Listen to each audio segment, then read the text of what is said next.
Hello everyone, I am Jaishankar Tiwari, a part of the आरंभ classes. आज के इस लेक्चर वीडियो के अंदर हम चैप्टर नंबर 3 मैट्रिसेस के एग्जांपल नंबर 1, 2, 3, 4, 5 ये पांचों के पांचों एग्जांपल्स करने वाले हैं। ये सारे के सारे एग्जांपल्स 3.1 एक्सरसाइज के पहले हैं।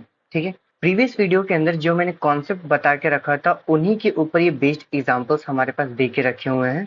ठीक है, इसके अंदर जो एक दो एग्जांपल्स है वो मैं ऑलरेडी करवा चुका हूँ। जब मैं कॉन्सेप्ट को एक्सप्लेन कर रहा था तो मैं उन चीजों को क्या करूंगा, छोड़ दूंगा। चलिए स्टार्ट करते हैं। हमारे पास एग्जांपल नंबर फर्स्ट, पहले क्वेश्चन हम रीड करते हैं। ये क्वेश्चन के अंदर हमारे पास दे के क्या रखा हुआ है।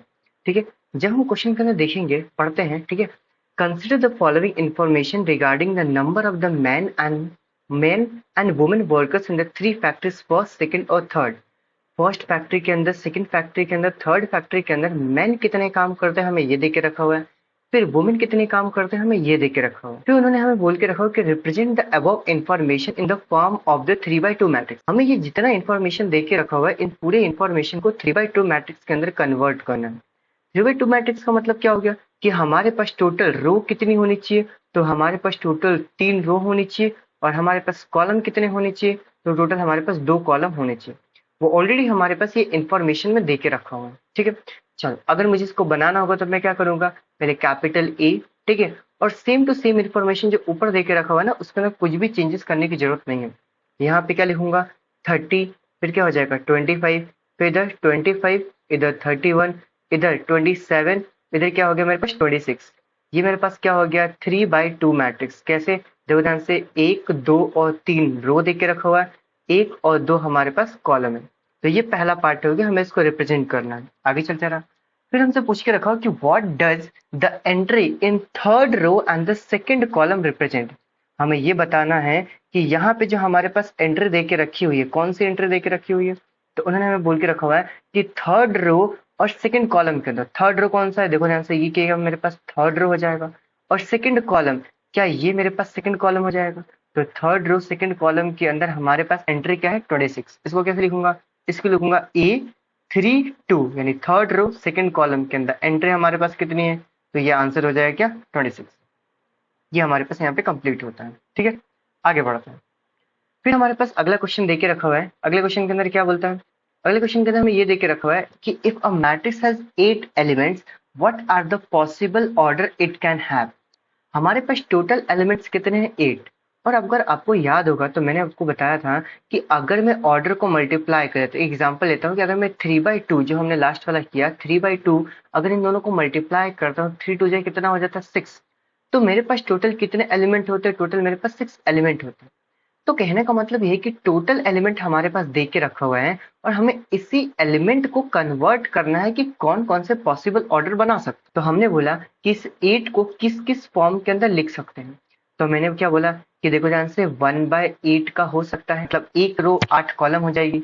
फिर मेरे पास 8/1 का हो सकता है। फिर आगे बढ़ूंगा तो 2/4 का हो सकता है। फिर 4/2 भी कर सकता हूँ। क्या 3 के टेबल में आता है, नहीं। 4 के टेबल में आता है, हाँ ऑलरेडी 4 का टेबल हो चुका है। 5, 6, 7, 8 ऑलरेडी हो चुका है। तो मैं टोटल कितने मैट्रिक्स बना सकता हूँ, टोटल 4 मैट्रिक्स बना सकता हूँ। तो मैं क्या क्वेश्चन पूछा, what are the possible order it can have. तो ये मेरे पास क्या हो गए, पॉसिबल ऑर्डर्स हो गए, 1/8, 8/1, 2/4, 4/2। ठीक है, ये हो गया मेरे पास आंसर। नाउ नेक्स्ट क्वेश्चन के अंदर हमारे पास क्या देके रखा हुआ है, construct a 3/2 matrix whose elements are given by aij 1/2 I minus 3j। अब जरा मुझे ये बताओ कि जब मैं कॉन्सेप्ट समझा रहा था तो क्या ये क्वेश्चन करवा चुका हूँ। हाँ बिल्कुल, ये क्वेश्चन मैं ऑलरेडी करवा चुका हूँ। अगर आपने नहीं देख के रखा हो तो प्रीवियस वीडियो के अंदर जाओ, है ना। जब मैं कंस्ट्रक्शन ऑफ द मैट्रिक्स, ये टॉपिक होगा, कौन सा टॉपिक यहाँ पे लिख देता हूँ। जब मैं कंस्ट्रक्शन ऑफ मैट्रिक्स बता रहा था तो उस कंस्ट्रक्शन ऑफ मैट्रिक्स के अंदर मैंने सेम एग्जांपल लेके सॉल्व कराया हुआ है। मैं इसको वापस से रिपीट नहीं करूंगा, ये मेरे पास ऑलरेडी डन है। ठीक है, समझाते समय, ठीक है, इसको नहीं करते। ठीक है, देख लेना वहां पे जाके, और यहाँ पे आई बटन के अंदर भी मैं डाल दूंगा। ठीक है, फिर हमारे पास, हाँ ये बढ़िया क्वेश्चन देके रखा हुआ है। ठीक है, देखो ध्यान से देखते हैं। हमारे पास क्वेश्चन ये देके रखा हुआ है कि, देखो हमारे पास क्वेश्चन ये देके रखा हुआ है कि अगर ये दोनों के दोनों मैट्रिक्स हमारे पास इक्वल है, देखो यहाँ पे एक इक्वालिटी का साइन देके रखा हुआ है। अगर ये दोनों के दोनों मैट्रिक्स इक्वल है तो हमें a b c x y z की वैल्यू फाइंड आउट करनी है। जब भी दो मैट्रिक्स इक्वल होते हैं तो मैंने आपको क्या बता के रखा हो कि सबसे पहले इनका ऑर्डर सेम होना चाहिए। जब मैं इधर देखूंगा तो ये भी मेरे पास 3 by 3 मैट्रिक्स है और ये भी मेरे पास 3 by 3 का ही मैट्रिक्स हमें दे के रखा हुआ है। फिर मैंने क्या बोला था कि इनके करस्पॉन्डिंग एलिमेंट्स क्या होते हैं, इक्वल होते हैं। यानी कि यहाँ पर जब मैं देखूंगा x प्लस में 3 तो ये 0 के इक्वल होगा। जब मैं इसको इक्वेट करूंगा तो क्या हो जाएगा, x प्लस में 3 इक्वल्स टू 0। सॉल्व करूंगा तो x की वैल्यू मेरे पास कितनी आ गई, -3। ये मेरे पास पहली वैल्यू आ गई। दूसरी वैल्यू जब मैं इक्वेट करूंगा ये z प्लस में 4 इक्वल्स टू 6। तो यहाँ पे मैं इक्वेट करता हूँ, मैंने बोला z प्लस में 4 की वैल्यू कितनी हो गई, 6। तो मेरे पास z की वैल्यू कितनी हो जाएगी, 6 माइनस में 4। तो फाइनली z की वैल्यू मेरे पास कितनी हो गई, 2। ठीक है, ये मेरे पास दूसरी वैल्यू हो गई। आगे चलते रहा, यहाँ पे तीसरी वैल्यू को इक्वेट करूंगा तो मैंने यहाँ पे बोला कि 2y माइनस में 7 किसके इक्वल हो जाएगा, तो ये इक्वल हो जाएगा 3y माइनस में 2 के। जब मैं इस 3y को इधर लेके आऊंगा तो क्या हो जाएगा, 2y माइनस में 3y इक्वल्स टू -2 प्लस में 7। ना अब क्या करेंगे, 2y माइनस में 3y कितना हो गया, -y इक्वल्स टू -2 प्लस में 7 कितना हो गया मेरे पास 5। तो मेरे पास y की वैल्यू कितनी हो गई, ये माइनस उधर चला जाएगा, ये हो गया मेरे पास -5। समझ में आया, ठीक है। अगली वैल्यू को इक्वेट करने की जरूरत है, देखो -6 के इक्वल है। यहाँ पे देखो a माइनस में क्या देके रखा हुआ है, a माइनस में 1 किसके इक्वल हो जाएगा, -3 के। अब ये -1 जब उधर जाएगा तो मेरे पास a की वैल्यू कितनी हो जाएगी, -3 प्लस में 1। तो फाइनली a की वैल्यू कितनी हो गई, -2। क्लियर हो गई बात ना, आगे बढ़ते हैं। ये 0 2c प्लस में 2 की इक्वल है।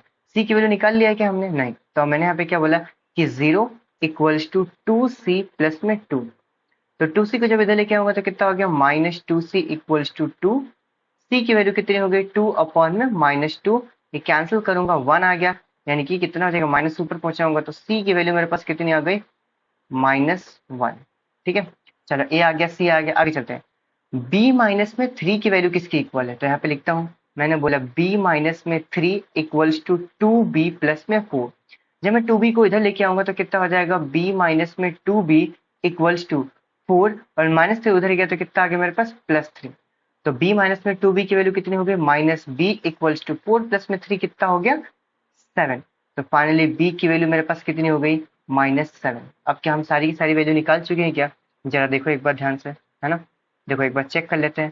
तो देखो ध्यान से, हमने बोला था ए बी सी की वैल्यू, ये हो गई मेरे पास, ध्यान से देखो, ए की वैल्यू, ये मेरे पास क्या हो गई, बी की वैल्यू, नहीं ये सी की वैल्यू, ठीक है। ये मेरे पास कितनी हो गई, बी की वैल्यू, ये हो गया मेरे पास, हाँ गया, ये देखो एक्स हो गया, ये मेरे पास वाई हो गया और ये मेरे पास जेड हो गया। ठीक है, अभी समझ में आया। और बाकी जितनी वैल्यूज देखो, यहाँ पे अगर -21 है तो इधर भी मेरे पास -21 दिख रहा है, ये 0 है तो इधर भी मेरे पास 0 दिख रहा है। तो हमें जब भी इक्वालिटी का आता है तो हम क्या करते हैं, उसको इक्वेट करते हैं। चलो देखो, ये क्या एग्जाम्पल नंबर 5 भी मैं आपको करा चुका हूँ। ठीक है, ऑलरेडी इसको हमने कब किया था, जब मैं आपको एक्सप्लेन कर रहा था इक्वालिटी ऑफ द मैट्रिक्स। तो इस इक्वालिटी ऑफ द मैट्रिक्स के अंदर ये क्वेश्चन हम कर चुके हैं। ठीक है, अगर आपने नहीं देखा है तो प्रीवियस वीडियो जाके देखो और उसको समझो। ठीक है, उसके अंदर ये मैंने पूरा का पूरा समझा के रखा हुआ है। तो यहाँ पे मैं क्या लिख देता हूँ, already done in previous video. ठीक है, देख लेना एक बार। आगे बढ़ते हैं जरा। तो ये हमारे पास टोटल 5 एग्जाम्पल्स थे। आई होप आपको समझ में आया होगा। Thank you so much.